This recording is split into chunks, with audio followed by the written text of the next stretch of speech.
the stronger they are behind the negotiation table. Today, we also discussed what our two missions could do more to strengthen Ukraine.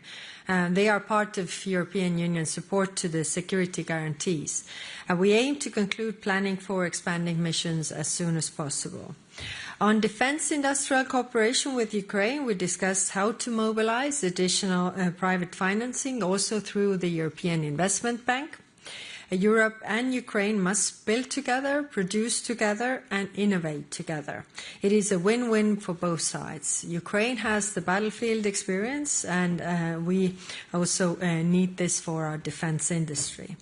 I'm glad that more member states are doing so. Today, for instance, the Netherlands signed an agreement with Ukraine to set up a production line on its territory. I also want to address the corruption probes in Ukraine. Especially wartime trust matters.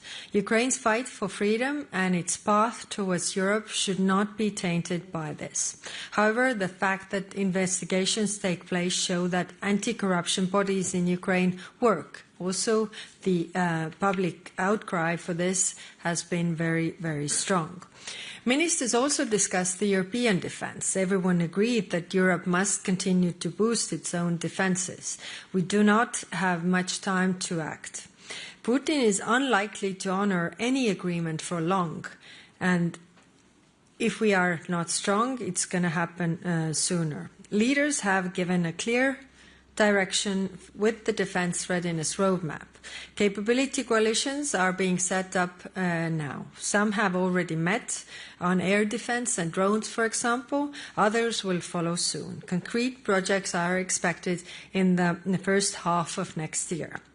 Today, we also addressed the flagship initiatives to help coordinate investment in areas where no member state can do it alone. Here, I would like to commend Finland for taking steps to advance the Eastern Flank Watch initiative. And finally, ministers also discussed the military mobility package, which we presented with the Commission previous month. Today is December already. The ability to move troops where we need them, when we need them, is paramount for deterrence. Military mobility is crucial insurance policy for European security, and we need to speed up. Thank you. Thank you very much, High Representative. We open the floor to questions. Introduce yourself and the media you work for. Jorge, please. Hello, High Representative Jorge Libareiro with Euronews. I need to ask you, of course, about the letter that the Belgian Prime Minister has sent to the European Commission.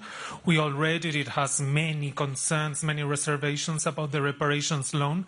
But at the very end, the Prime Minister says, hastily moving forward on the proposed reparations loan scheme would have as a collateral damage that we as European Union are effectively preventing reaching an eventual peace deal to end the war in Ukraine.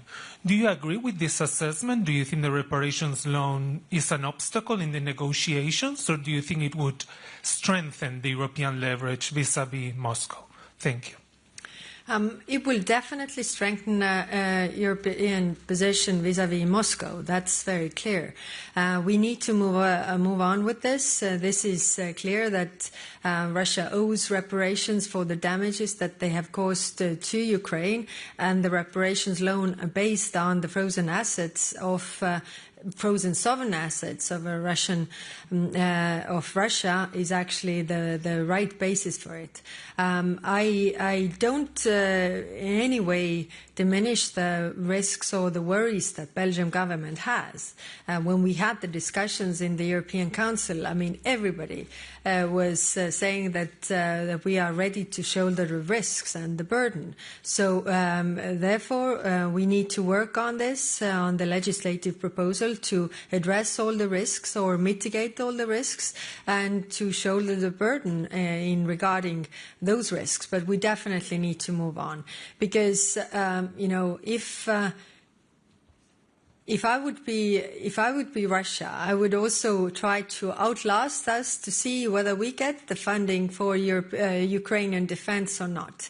If not in the short term, then I would come to the negotiation table and ask even more. I think, again, let's come back to the first point, which is that Ukraine hasn't attacked anybody. It's Russia that has attacked, and we need to make sure that this stops and it doesn't happen again. Thank you. Thank you. David, first row. Thank you. David Carretta, Radio Radicale, Italian Radio.